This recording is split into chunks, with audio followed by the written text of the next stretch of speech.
Friends, इस lecture के अंदर हम कंटिन्यू करते हैं अपने लास्ट लेक्चर की डिस्कशन को। लास्ट लेक्चर में हम लोग डिस्कस कर रहे थे भाई एसेंशियल एलिमेंट्स क्या हैं एक वैलिड ऑफर के, जिसके अंदर सबसे पहला एसेंशियल एलिमेंट है intention to create legal relationship, जो कि हमने लास्ट लेक्चर के अंदर अपना स्टडी किया था। और उसके साथ रिलेटेड दो केस लॉज जो हमने स्टडी किए हैं वो है Kalai Haldar versus Sheikh and Balfour versus Balfour. ये हमने लास्ट लेक्चर के अंदर डिस्कस किया था। अब जो दूसरा एक इम्पॉर्टेंट एलिमेंट है for a valid offer, that is communication must be made to the offeree. यानी कि जो ऑफर है, जो ऑफरर एक ऑफर दे रहा है ऑफरी को, वो ऑफरी की नॉलेज के अंदर आनी चाहिए। अगर जे एक ऑफर ऑफरी को पता ही नहीं है कि क्या ऑफर है, भाई उसकी नॉलेज में आई नहीं है, उसको कम्युनिकेट ही नहीं की गई है, उस तक पहुंची ही नहीं है, उसे बताया ही नहीं गया, तो उसे कैसे पता लगेगा कि भाई क्या ऑफ़र है। भाई ए ने ये डिसाइड किया कि मैं 5 लाख रुपए में अपनी कार बी को सेल आउट कर दूंगा, और ये ऑफ़र वो एक लेटर के ज़रिए बी को बता देता है, पोस्ट कर देता है एक ऑफ़र।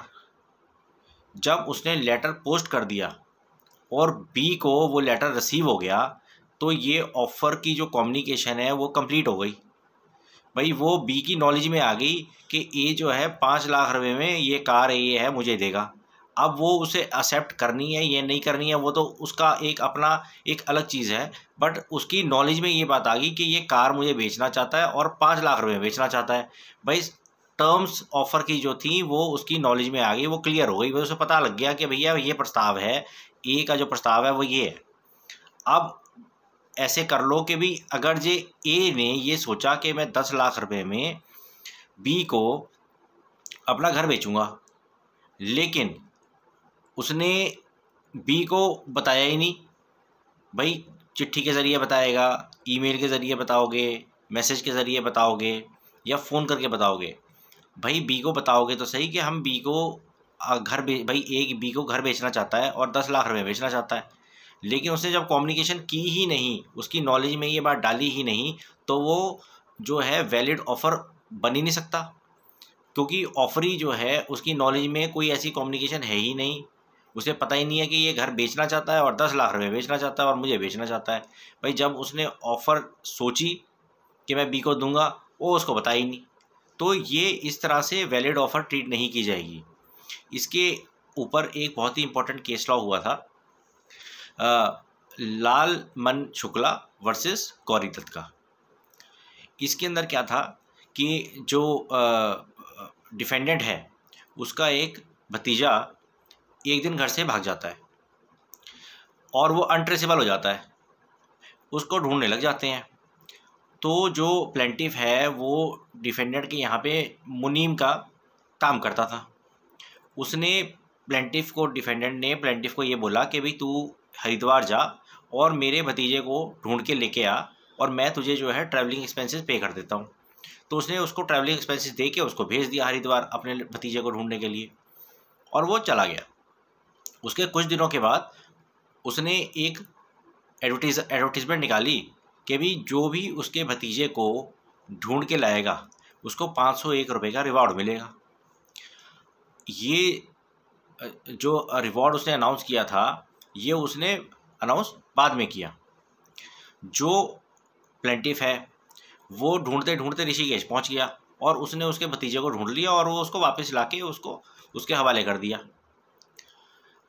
जब उसको हवाले कर दिया तो उसको बाद में ये पता लगा कि इसने एक रिवॉर्ड भी अनाउंस किया हुआ है 501 रुपये का। फिर उसने जो है जब उससे रिवॉर्ड मांगा तो भाई डिफेंडेंट ने रिवॉर्ड देने से इनकार कर दिया। प्लेंटिफ ने उसकी रिवॉर्ड की रिकवरी के लिए कोर्ट के अंदर उस पर सूट फाइल कर दिया।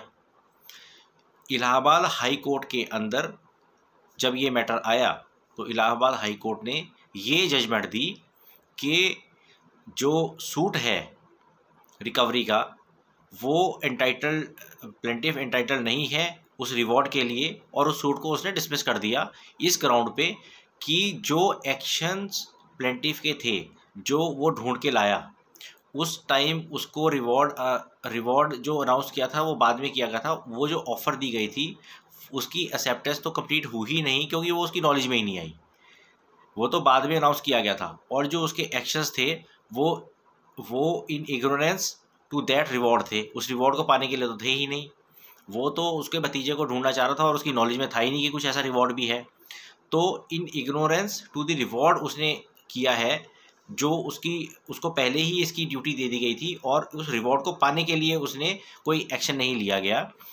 और ऑफ़र जब उसने दी है वो कंप्लीट हुई ही नहीं, क्योंकि वो उसको कम्युनिकेट हुई ही नहीं थी, तो उसकी कम्युनिकेशन भी कंप्लीट नहीं हुई। जब कम्युनिकेशन ही कंप्लीट नहीं हुई तो वो एंटाइटल्ड है ही नहीं उस रिवॉर्ड को पाने के। ये कोर्ट की फाइंडिंग थी इस केस के अंदर। ये बहुत ही इंपॉर्टेंट केस लॉज है, एग्ज़ाम के अंदर ये केस लॉज यूजुअली पूछा जाता है, तो इसको बाय हार्ट जो है स्टूडेंट्स याद कर लें। नेक्स्ट लेक्चर के अंदर हम कुछ और एसेंशियल एलिमेंट्स जो होंगे रिलेटेड टू वैलिड ऑफर हम डिस्कस करेंगे with more case laws. And thank you very much for listening me so patiently in this lecture also. और हम अपनी डिस्कशंस को कंटिन्यू करेंगे नेक्स्ट लेक्चर में। Thank you very much.